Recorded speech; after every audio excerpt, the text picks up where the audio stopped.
Hello, trading is closed on February 28th, 2017. Yesterday we had some targets in the 2366 area. Those printed, and early on they were support resistance levels.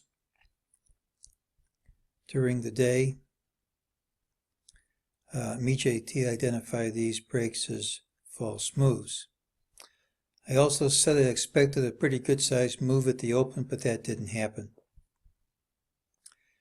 Now for tomorrow we have some mixed indicators. Once again, let's go over the negative ones and the positive ones.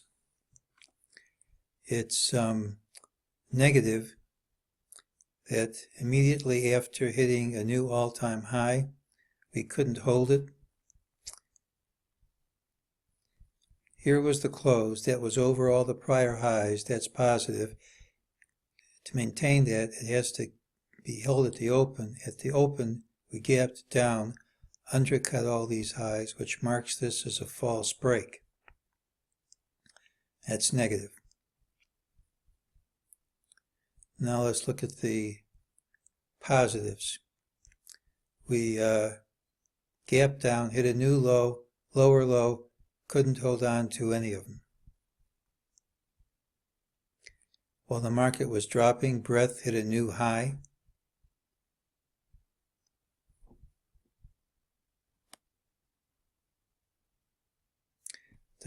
Here's the VIX. The volatility index traded over its upper Bollinger Band. So did the old VIX. These are signs of a low rather than a high.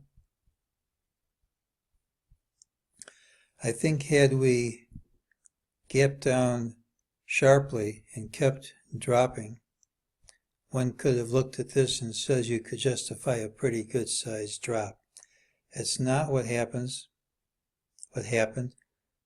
We're consolidating at the high rather than hitting the target and reversing sharply. There's an old saw that says never sell a dull market short. The last week has been about as unexciting as I can imagine. And I think for these reasons, ultimately, this high will not hold and ultimately will break through.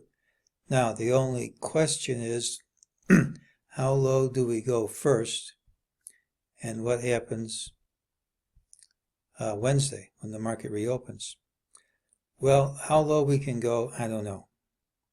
As far as Wednesday, I think we're eventually going to break through here, but I can have Wednesday going either way because of the conflict in the indicators. I think the most likely thing is we gap outside of the day's range. The next most likely thing is we close a little change. But here was a perfect spot for the market to reverse from this resistance area, and instead breadth increased and we couldn't hold on to these lows.